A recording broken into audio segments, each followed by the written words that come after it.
So I think if the COVID cautious community wants to bring more people into the movement, we need like a COVID cautious pipeline, and we need different types of people to do different types of work at every step in the pipeline. So I don't know what could be done for people who are completely COVID deniers, like they believe that it was made in a lab or maybe that it doesn't even exist. I'm not really sure what you can do about that. But for COVID minimizers, there is a possibility, or just like people who don't mask anymore. You know what? Let me just cover this up. We're not even going to think about them as deniers or minimizers because that's a pretty static label. Anybody who is not taking any precautions, they aren't masking and they aren't social distancing in any way, they might be vaccinated, they might be doing other things, but they aren't doing those two things. What would you need to do to get them to consider to maybe mask in some settings or to maybe social distance?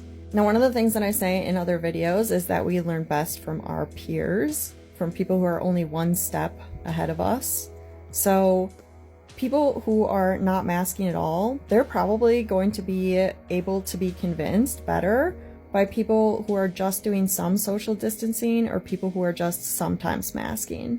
And that's why polarization is such a dangerous thing for precautions, because we don't have as many people in these, I don't know, periphery edge groups that can act as like a welcoming step into the community. And then for people who sometimes mask, or maybe they wear a surgical, or maybe they don't mask but they still stay home or they avoid crowded events, the things that they would have to go through to change in order to start wearing a high quality mask in like most spaces, to me that's like step 2. And I actually believe that B is where we want most people to end up. We want them to be able to be out in public, wearing high quality masks, modeling COVID behavior. Maybe occasionally they're the only masked person in a high risk event or space, but to shift events to being more COVID cautious. I don't think most COVID cautious people want to be this isolated in A.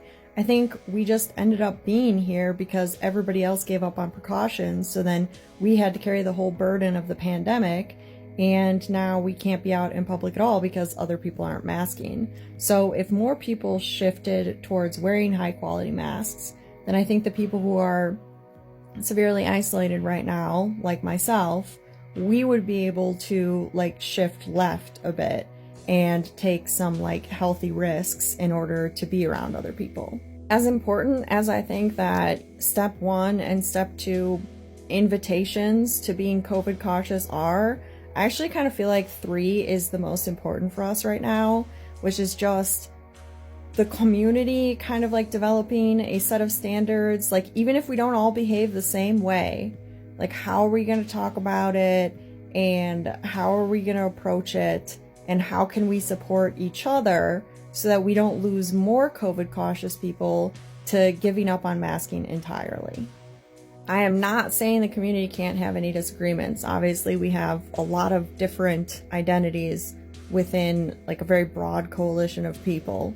And I think that people who do have like different marginalized identities need to be heard within the COVID cautious community, and their voices need to be promoted so that other people can hear what it's like for them. Like specifically, like people of color, people who have home health care aides, people who work high risk jobs, people who can't mask for some other identity concern where it would threaten their safety more to mask than it would be to get COVID. And I think we need to fight against replicating hierarchy within the community with things like no-vids, people who claim that they have never had COVID somehow. I think there's a small proportion of our community that is very vocal and extreme that is just kind of being mean, not even just to people who aren't masking, but to other people in the COVID cautious community.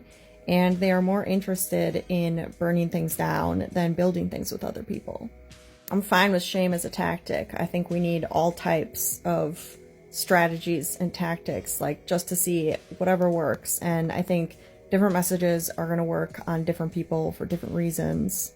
What I think we need to avoid is superiority. Like, I do not think that I am a better person because I mask. I am grateful that I had certain events in my life that taught me the value of health at a very young age, and now I value it enough to protect myself and other people. And not everybody has that. And some people are just dealing with a lot of different difficult circumstances in their life where it is too hard for them to be the only person masked out in public. But because I'm immunocompromised, the discussion of whether or not other people will mask and in what settings does tend to be a debate about the value of my life and my ability to exist in public at all. And so I do not think that I can participate in one or two. Like, I think my main role in the community is three. Like, how can I build tools for other COVID cautious people? And then those people can go out and represent our community in public. But even though I feel that way, and I would prefer to only be friends with people who are in A and B, who are always wearing a high quality mask whenever they share air with strangers, I still think that people who only social distance and either can't or won't mask, and people who are like sometimes maskers but don't social distance at all, I still think that those people should be under the COVID cautious umbrella. And I think like having a broader coalition like that will help us invite more people into the movement. I do think that we have been seeing more people, at least more TikTok creators, that are returning to taking precautions and are actually talking about COVID on here. So I am encouraged, and I do have like some hope for the future, although I think that hope is better practiced as an action than a feeling.